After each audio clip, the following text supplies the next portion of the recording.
It was huge for all of us, really. Martin is just, James, they worked their rear off last year. There were so many times that we thought we had a race, and it was a late caution, or something happened to us. And when that happened today, I went, not again. And so great call by James to get us out with 2 tires. But really, Martin, I just got to tell you, James will tell you this, Martin may be the calmest, rational athlete I've ever been around. He handles everything just in the right way in our meetings and everything. When bad things happened last year, he never got upset about it from a standpoint of rationally talking to you. He's a great person and a great athlete, I think. So that meant a lot to us. And then obviously Ryan got the win here on Saturday as well. So this is his second stint with your organization. What have you seen? What's different about Ryan, over a decade later than the first time he was behind the wheel of one of your cars? Yeah, I thought it was great for the Truex family, and to have the dad here and everybody celebrating. I think obviously it's a first for us. Never had 2 brothers like that win races on the weekend. But we would love to have Ryan in the car. He does a lot of simulation work for us. He's a dedicated young guy. And it's just, as everybody knows, it's hard to get sponsorship. And so we work our rear off. And I talked to Todd Moore. He called me right after the race on Saturday. And we committed to work hard this year to try and get Ryan in more races. All right, we'll go to Marty. Marty Sakala, Rock Sports Net Race Pro Weekly. James, for you, I guess, what was your reaction when the caution came out and the idea to take 2 tires over 4? I was like, yeah, not again. It was like, seems like it always gets us. But yeah, the 2 tire call, given there were still only 8 people on the lead lap, I thought there was others that were going to do it. Especially like the 12 in a situation just like us. And I was a little worried. I didn't think, even though we had the gaps and the spacing and everything with the other cars, that even in a straight fight with the 1 on pit road, that their crew was exceptional. And I thought, on 4 tire stop, they would probably beat us, which, given the times, they probably would have. So that kind of made it a little easier as well. And I just knew if we could get the lead, we could clear out there, even though we had a lot of laps on tires. So, and it was definitely helpful that the 12 and the 20 also run the same deal. So, yeah, it's just great to see. Coach, for you, your grandson Ty had a great run going as high as the top 5. I'm curious what you thought of his performance too. Thanks, guys. Yeah, I was really proud of Ty. We had a fueling issue on that last stop, and we didn't get enough fuel in the car. So that's the reason why we had to start saving fuel and put him back. Or I think we'd have had all of our cars top 10 today, which is so exciting for us. We've been a little off. Everybody knows that. We know it.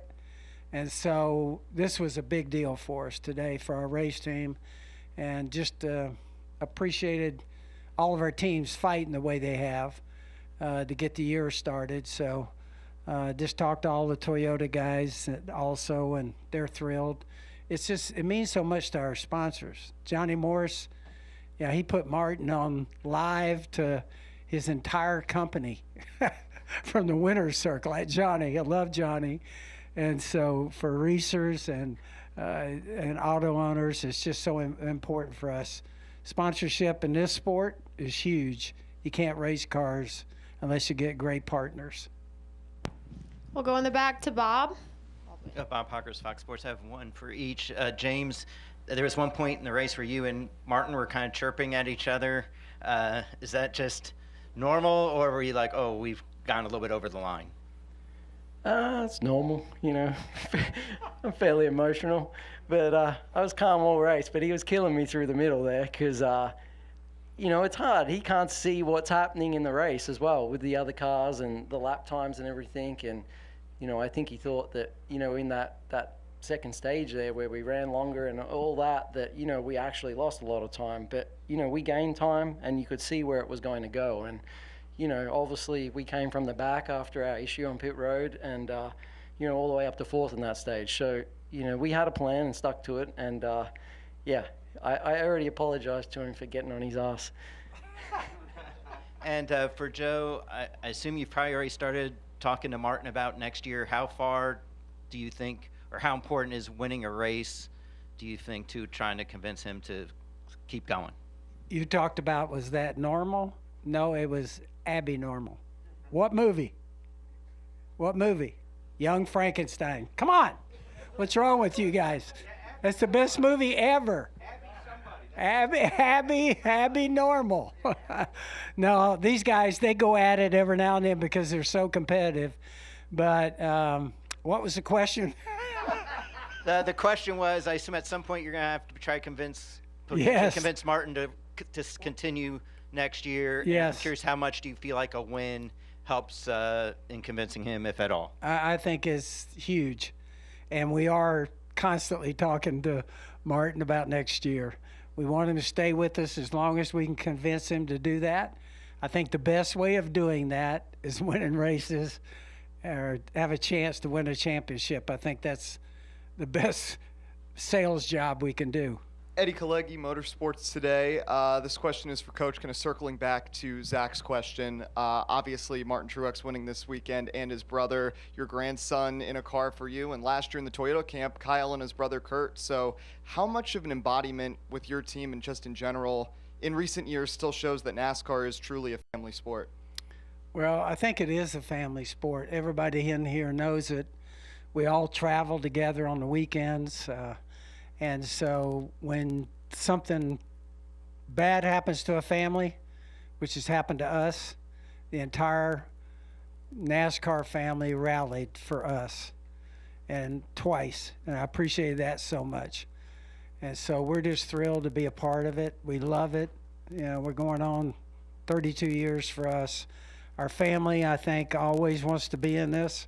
I got grandkids coming, and 2 of them are already on the race teams and after it. And so it's a huge deal, and I think the NASCAR family is tight-knit and pulls for each other, and they love great weekends and great stories like this. We've got one last question for Marty, for James, our coach, and then we'll move on to Martin. I keep the mic because I got one from Martin in a bit. But James, one more for you here. I want to know. I'm curious about the 2-lap undercut you guys had. I see you two are having fun. But James, the final green flag pit stop, a 2-lap undercut. What led to that? Is it with the fact that track position really important at a track like Dover? Yeah, definitely. I was watching the laps count down there, and just you watch the cars around and what lap traffic were coming up, and it was just so hard to pass. And I knew we were like right in our window where I thought it was going to be okay, and I just made sure we waited to the last minute to call him and to make sure that he couldn't get down there as well. So it worked out.